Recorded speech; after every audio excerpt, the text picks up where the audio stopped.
how about you give me the first few things that you think about when you start setting new goals for the year?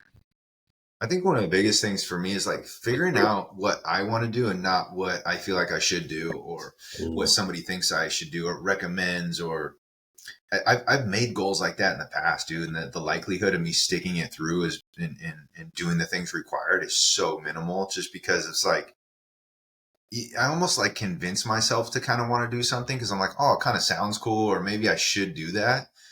And then I just don't follow through because in my gut, instinctively, I was like, I don't know if I really want to do that, you know? And so I've done that with like certain things in business. I've done that like with revenue targets and stuff. And like, Mm. just because somebody else has said it and I'm like, oh, that sounds cool. Like, I think I should do that.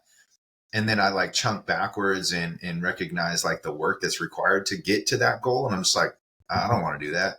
Plus, I don't even really want that goal, you know? And so it's like, I've noticed if it doesn't resonate with me personally, that I think that's the first step for sure is like, in the way I do is, and it's the same thing when I talk to my clients. It's like, if they don't really want this, if they don't really want to lose the body fat, if they don't really want the energy to be able to operate at a higher standard and hold themselves to a higher standard in their life, if they don't really want the thing, I can't want it more than they want it, right? And so yeah, so it's like what Yeah. it's not even worth pursuing. I don't know if you've been in that boat before too, but man, that I think that's the first step, man. It's like figuring out what you truly want, desire.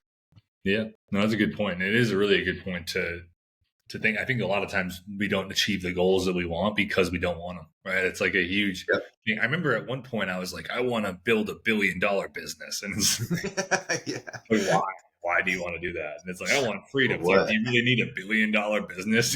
Yeah. it's like, Yeah. it's like absurd. It's like, I don't need that. Like, don't even need close to that. Yeah. And it's like, do I really want to work and do what it takes to get to that? No, because to get to that goal, it's like you said, when you chunk back, it's just so much work, and you're Hmm. not doing anything else but working for years and years and decades to get to that point. That's just not what I want to do. Right? I'd rather have a good balance, good freedom to do what I want when I want to do it, but also like the ability to like it not like it, the ability to have the like good amount of money coming in to travel and support the family and not have to worry about bills or going out and grabbing a nice dinner, but don't need $1 billion business. But so Yeah. I think that's a great point. What I think of too is like thinking big and small, right? I think that sometimes we think about just like, oh, a 1 year goal, but you can do shorter term goals, like 1 month, 1 week goals. It's almost like starting at that big thing, like maybe 5, 10, 20 years down the road. And then a lot of times like a yearly goal, like where do you want to be in a year? But then you can kind of chunk that back, like you said, to 6 months. Like, what do I have to do every 6 months? What do I have to do every 3 months? What do I have to do every month, week, day? It's like the habits. It's always getting down to the habits and then having that huge why, right? That's the like what you said, wanting it. That's kind of where that want comes into play. It's like why do you want to achieve this goal? And if you can't think of a great reason why, or who I think about this, I actually was listening to a podcast recently where he was talking about goal setting for the next year, and he talked about a few things. Like, he's like, when you think about a why, like, who will benefit from you achieving this goal, who will suffer if you don't, right? That's a good Mm. way to think about that, because if we put the why on other people in our life that we love, right? If it helps not only us to get to a certain point, but it's like, oh, it's going to benefit the people we love, right? And it's like going to detract, it's going to like hurt the people we love if we don't achieve it. Then that's something that a lot of times you're going to show up for every day, or you're going to show up for to do the habits that are hard on the tough days, because you can think about in your mind those people that are going to either benefit or suffer from you achieving or not achieving this goal. And so that's a huge thing that I've used this year too, just in my goals for the year, is just thinking about my family, and then who's going to benefit from this, who's going to suffer if I don't. And then it's like, okay. And it's easier on those days when you wake up and you really don't want to do the things that you said you're going to do for your goals. Just makes it a lot easier. Yeah, no, it's an interesting perspective. It's making something that's bigger than yourself. And Yeah. then when you have other things on it, other people resting on it, the chances and likelihood of you following through are going to be much higher than if it's just like, oh, this goal that I have inside. And I've heard contradicting things too. I've heard things where people will like put your goal out there, like tell it to everybody or like post it out there. And then, just so it's out there and now you have to do it. Right. And then I've heard the other side of it too, where it's like, don't tell anybody, just smash it in silence, which I'm more of a fan of. I like doing it like that. Because there's always, I don't know if you've been in those situations or scenarios too, where it's like you project or you say something that you want to do and you haven't achieved it yet. And then you fall short of that and you fail. And it's just like, you have that burden of other people knowing that you failed as well. And so it's kind of just like this, I don't know if it's unnecessary pressure or whatever it is, but like it adds another element to it that is almost like kind of unnecessary. I think it's just one more thing to juggle in a process that's already challenging when you set goals to try to achieve them. So that's something that I always think about. I was like, okay, when you have goals, and obviously I would share my goals here on this podcast, but I just mean like going on social media and like blasting on Facebook and like writing a whole, novel about it, like some people like to do. And it's this thing that you haven't even really started on yet, but it just feels good of that dopamine hit of like putting it out there. I'm just not a fan of doing that. I think I've seen a lot of people do it. I may have done, maybe even done it in the past, not to that extent, but I've done variations of that where I was like, oh man, that kind of bit me in the ass, like I should just keep that to myself, focus on what I need to do and just completely keep my blinders on and not worry about like what other people are thinking. And because that's going to just distract you. It's going to take you off the path. It's going to take you off the route. And if you create that initial target and it's already difficult to achieve and walk that path. And now you have these other circumstances, other people's thoughts that they may not even be thinking about you, but you're worrying about it. And it's on your head, it's on your mind. And now it's taking up bandwidth and capacity and it muddies your clarity on what you had because, you're thinking about things that don't even matter. So I think getting that super like razor sharp clarity is super important after you've had that desire and go, okay, I truly want that thing, or I truly want to pursue whatever it is, XYZ. Once you've established that and that is crystal clear, then you can kind of start chunking backwards and go, okay, what are the inputs that yield the outputs? And even if you want to chunk those down even further, right? Like, well, what's the first stage to get on the right path of that thing? Like, where's the first switchback going up the mountain? Like, what's that first checkpoint that I can get to? And then what's required to get there?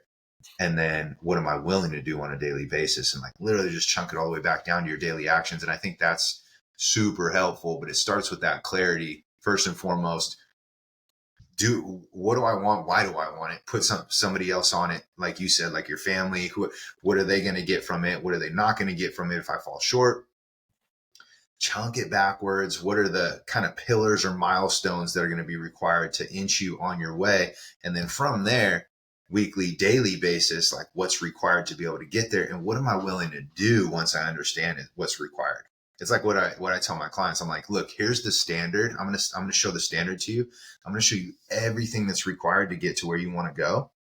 Now you let me know what you're willing to commit to and I'll meet you at your pace, right? And now I've set the standard. This is what it is. Now I need you to set your personal standard of what you're willing to commit to.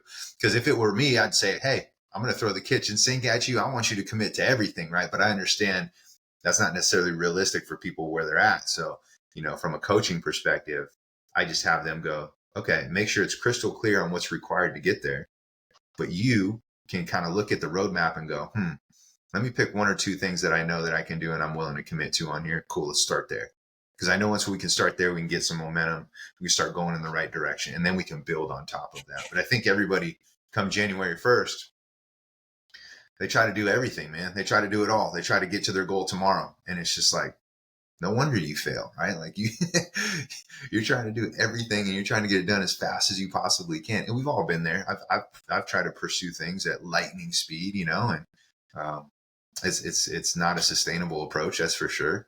And you can get the sense of accomplishment. You get these like, maybe you do get some chunks done and you do start making some progress and you start making some gains. And then you're like, oh man, I don't know if I keep this pace up. Right. And then you understand life starts getting in the way and you're like, oh, yep.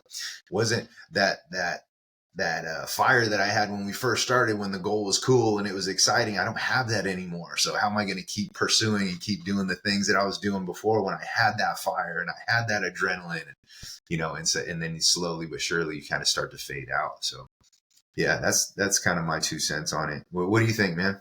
Dude, that's money. And I have a very similar approach. What I'll say as well though, what I was thinking a little while back when we were talking is another thing from the podcast I listened to. This was Jimmy Rex.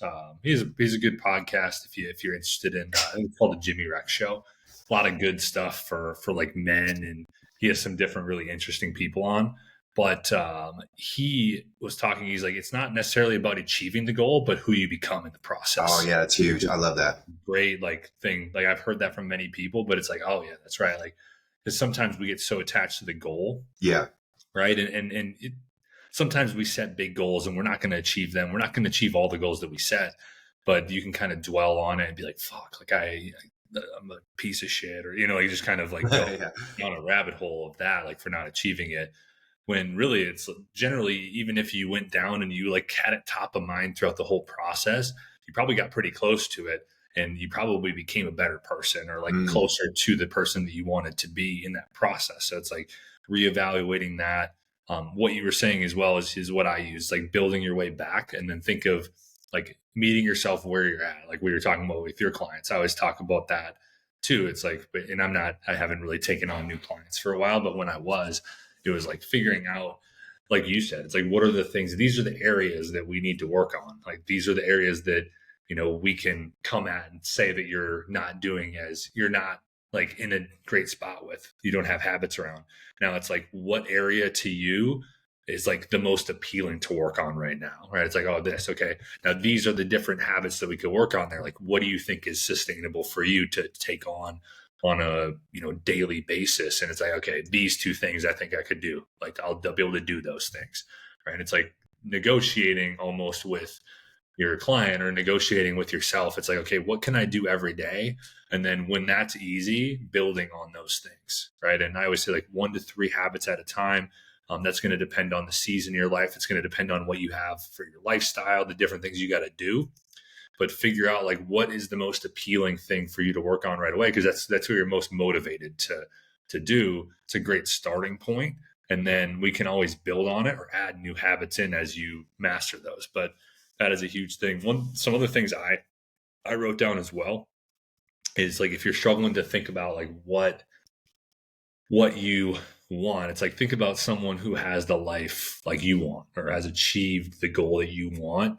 Maybe it's like a certain amount of weight loss or fat loss. Maybe it's like a 6-pack, something like that. And then like, what habits does that person have? Like, what habits do they currently have within that, or what habits do you currently have within the list of habits that they have or that they created to achieve that goal?